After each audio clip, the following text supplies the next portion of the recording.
When I think of toys that have to be reviewed together, my thoughts immediately go toward Minicons, and thinking back on Random Review this year, I've never reviewed a Minicon team, which seems like an enormous oversight on my part, especially when people ask for them all the time. So let's correct that a little bit now, as I do my first Minicon team on the series, the Recon Minicon team from Cybertron. So, and I would think Armada would be the place to start, but I really want to talk about these three, just because it's such an unusual set for Minicons. They are not a matched set. There's really nothing uniting them other than they're pretty good at their reconnaissance job. You have tough vehicle, speed vehicle, aerial vehicle. It handles pretty much all terrain except for the aquatic pretty well. So it's a nice little variety pack as opposed to Minicon teams that are generally all in the same area vehicle-wise. Now, this gives you a little bit more to do, a little bit more to play with. And we start with 6-speed. This little, I never can remember. Like, I keep calling it a Le Mans car, but I honestly have no idea what type of race car this is. And someone in the comments is already rushing to correct me. I do really like the design on this car, though. I really wish they would do vehicle styles like this more often, because it is a really cool and neat car. I think they don't do it very often just because most people don't see this style of racer anymore. But also, what I love, nice shade of green plastic. It is bright, it is vibrant, it is just such a nice green shade all the way around. I love the shade. I love the plastic on this. I absolutely do. Detailing wise, it's a Minicon, so it's kept pretty simple. You can see headlights and turn signals and such molded in. Not a whole lot going on. I do like how intricate the front section is, though. There's some extra parts in there giving it a little bit of a layered look.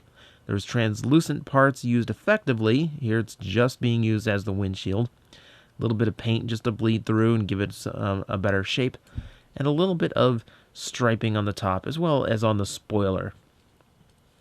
See, he has 4 functional wheels. He rolls, kind of. And his Minicon post is right there, just in case you actually want to plug him into somebody. So, vehicle mode, not bad. I do like the Minicon symbol just laid out straight up there on the front too. That's a nice little place for it. So, to transform, we flip out the legs, simple as that.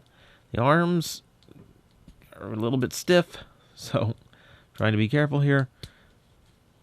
But we got to get them out so we can fold this entire front section down on its double hinge. And that clears up the arms to rotate to the front.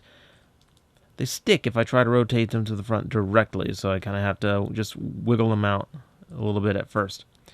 And that gives us 6-speed in robot mode, and a pretty standard basic robot he is. I do like the overall look. Some Minicons kind of get experimental. This one pretty much just plays it by the book. It is a little bit Micromaster in style, a little bit G1 in style, very tiny of course.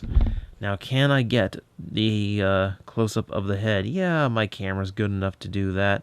It's a pretty basic molding, and of course, on a Minicon you don't expect this to be very big anyway, so the fact that you can actually make out the eyes and mouth area is pretty much an accomplishment in and of itself. Detail-wise, we've added a little bit of black plastic just for the legs, as well as some kind of like a metallic gray. It's not gunmetal. It's not dark enough, but just a little bit of metallic gray there for the arms, just to make them stand out a little bit better. Yeah, and pretty much everything else is pretty standard for the toy. The front section is the chest, the rear is the legs. This is how the Minicons go. You can get a little bit of articulation out of him. The hips move backward and forward. The knees do bend as well, thanks to transformation. And the arms bend up and down. This is where you get a little bit weird on the proportions, however. Since the shoulders are so tall, it does look a little bit odd when you start moving the arms too far forward.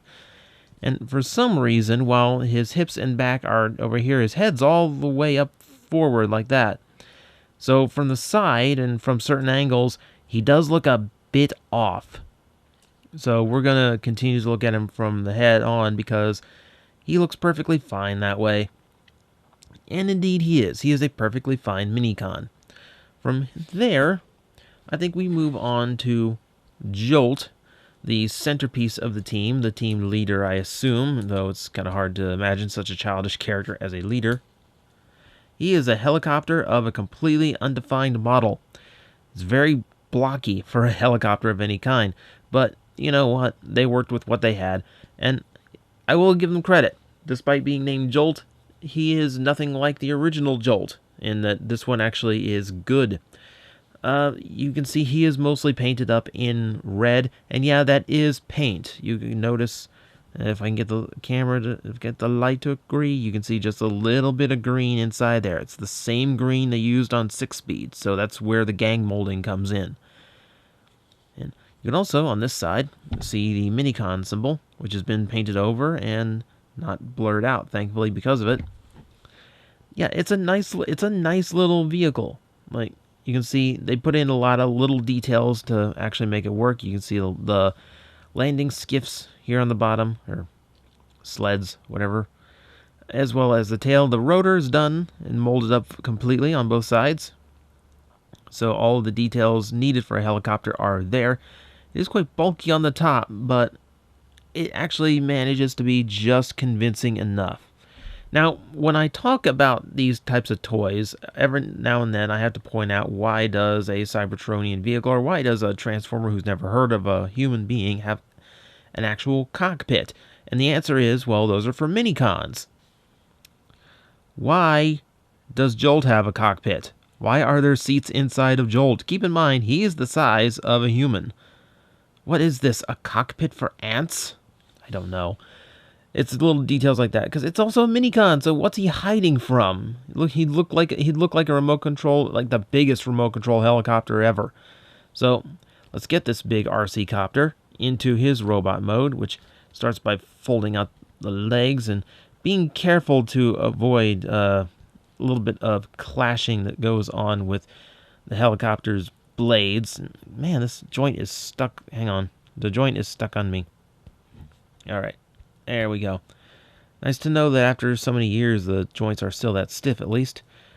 Tail goes up like that. We unfold those to the side. And the neat part, rotate around to reveal the head, which is a transformation step I've seen only in GoBots prior to this. That gives us our robot mode, Jolt, looking, again, pretty well proportioned. He's got a fairly standard robot thing going on, but the translucent bubble head actually does give him a little bit of uniqueness, as it's not something I typically see in a Transformer.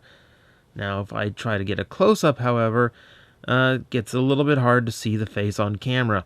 It's a little bit clearer in person, but the camera is picking up every little imperfection in the plastic, which kind of muddles all the detail. The head is fully inside there, though. It is molded to the bottom of the cockpit sections, so I will go ahead and show you now. Rotating this does not rotate the head, so it's just kind of stuck there.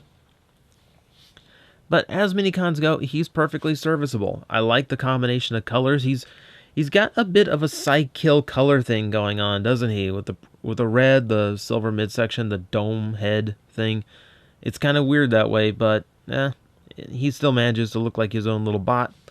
We got some new plastic coming into play. This kind of I'm not sure what it is. It's kind of like a dark seafoam green. It's a really weird shade. And again, with the gang molding, it's the same shade as the tires, which is going to be true on our last figure as well. A lot more black is visible here, again, for the hips and the arms, a lot more present. You can see the little hands sculpted in and all this. So it's pretty basic. Pretty basic. I think of all the Minicon members for the Recon, he's pretty much the most standard. There's not a whole lot of tricks outside of that dome head sliding forward. Articulation, we have the arms that can rotate upwards and downwards. You get a little bit of flexing if you want, thanks to the transformations cut ball joints. You also have the knees and the hips. Again, a little bit of rocking in the ankle if you can figure out something to do with it. So pretty much standard for any Minicon. Just the fact that he, at his size, has a really well-spinning rotor blade is pretty much enough to make me satisfied with this Minicon helicopter. That aside, we have but one left. This is Reverb, our tough guy of the entire team. You can see he is a beefy little pickup truck in the most literal terms I can use to describe him. He's cast in a very nice deep blue shade of plastic, done up with some silver deco for not only the grille but also the windshields on all sides. A little bit of yellow as well, both for the headlights and the floodlights up top. To the rear, he has a full truck bed molded in, as well as some very obvious robot mode parts, which we will see come into play later. I like the look of him. For a Minicon, he manages to be a tough little truck. In like real-world proportions, he would be extremely wide, extremely off-road capable. Well, aside from his wheels are a little bit small for it, but he does kind of roll, so it works out, I guess. And again, you'll notice is that same strange kind of dark seafoam green plastic being used for the wheels. I'm not quite sure why they did that. It seems like a proper gray or a black would have worked just fine on all of them, outside of making Jolt's legs look completely black, but it still kind of worked for me. Detailing is pretty sparse on this guy. The Minicon symbol there in the back, which is much more prevalent in robot mode. Not a whole lot going on, really. I think molding-wise, the only thing that really impresses me outside of the floodlights is the fact there's little nudges on the side. Little notches here that are supposed to be the rear view mirrors. At least they were trying, I guess. So, let's get him to the robot mode where, you start to see what makes Reverb probably my favorite of the team. The rear folds out like so, and that becomes the arms, which is already a neat little transformation step. I don't recall any larger transformer going that route. He's far more typical when it comes to how his legs transform, and also unique for a Minicon, the head itself is part of a transformation, rather than just being stuck on top of the chest.